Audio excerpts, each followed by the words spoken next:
Jesus is a prophet, Prophet Isa, within the Muslim culture. So, as a Muslim, like, we respect other religions. We call them people of the book.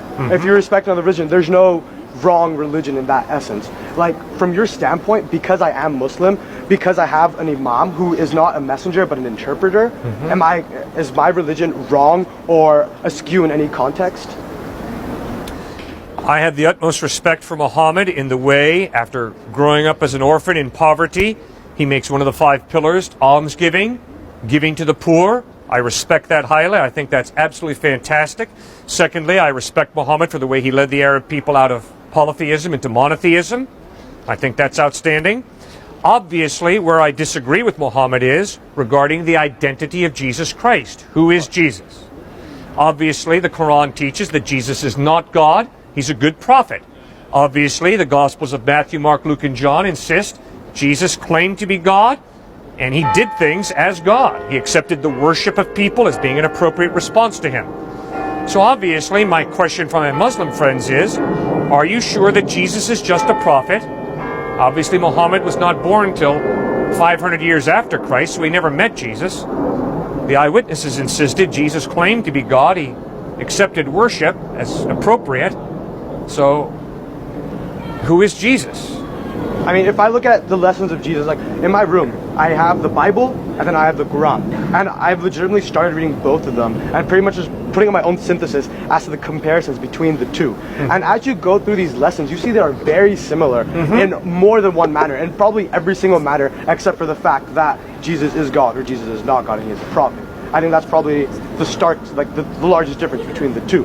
But if I'm taking those lessons that Jesus gave as a prophet to me, as a God to you, if I take those lessons and I follow them properly, except for the part about Jesus being a God, why would that make me incorrect? And if I am incorrect, does that put me at a lesser heaven or to a hell rather than going to where every, like, I guess, proper Christian would go? Oh, well, proper Christians deserve to go to hell. The only reason a Christian goes to heaven is because they realize, I deserve hell, but Christ bled and died on a cross for my sin, and I've accepted his sacrifice for me. So proper Christians don't go to heaven because they're proper people. All right? It's all grace. And you see, that is a basic contradiction between Islam and Christianity. You know, in Islam, you have to follow the 5 pillars, and you better do it well. And if you do it well, you go to heaven. And if you don't do it well, you go to hell. Jesus Christ says, no, you don't go to heaven by following the 10 Commandments or by following the Sermon on the Mount. You go to heaven because you realize, I am in desperate need of God's forgiveness, his mercy, his grace. And I throw myself upon Christ for that forgiveness, for that grace. You see, so you can't have it both ways.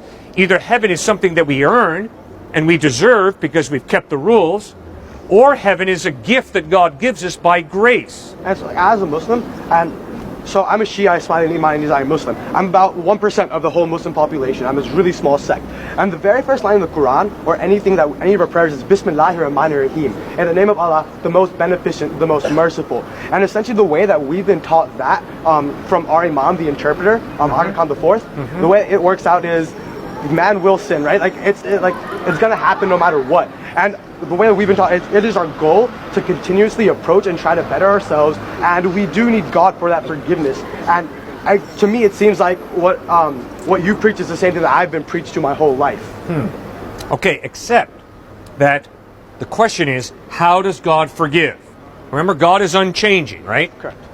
So you and I both agree, God is unchanging. Well then, if God is unchanging, how does he forgive me for my evil, for my wrongdoing? That's where the cross of Christ is so crucial. Because Christ claims that the evil that I have done has to be punished, because God is just. And forgiveness cannot contradict justice. God's not schizophrenic. At the cross, Christ lays down his life to absorb the just penalty for our wrongdoing, thereby offering us the option of forgiveness if we choose it.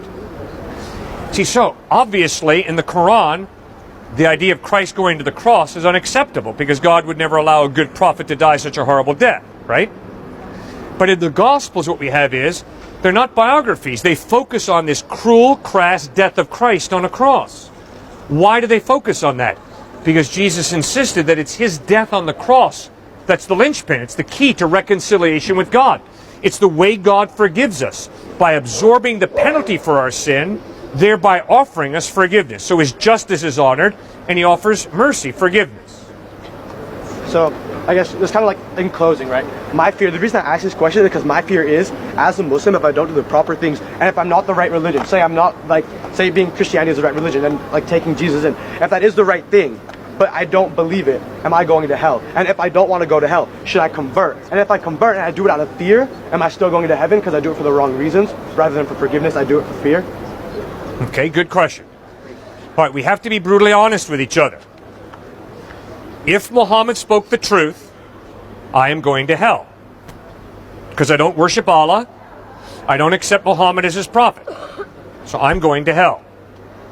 If Jesus Christ spoke the truth, and I reject Christ, his death on the cross, his deity, then I'm going to hell. So in this case, you're going to hell and I'm going to hell from each other's standpoints, correct? Correct. All right. According to Muhammad, I am going to hell. According to Jesus Christ, anybody who rejects him is going to spend eternity separate from him. That'll be hell. So, because we're thinking human beings, we had better ask ourselves, what is the truth? And we better follow the evidence. And if the evidence is that Muhammad speaks the truth, we better follow Muhammad. If the evidence is Jesus Christ spoke the truth, we better follow Jesus Christ. Or if the evidence is Siddhartha Gautama Buddha or the avatars of Hinduism spoke the truth, we better follow the evidence. Or if the evidence is that there is no God, we better be atheists. So then how do we tell, like, between Christianity and Islam specifically, all we have to compare are these two books, correct?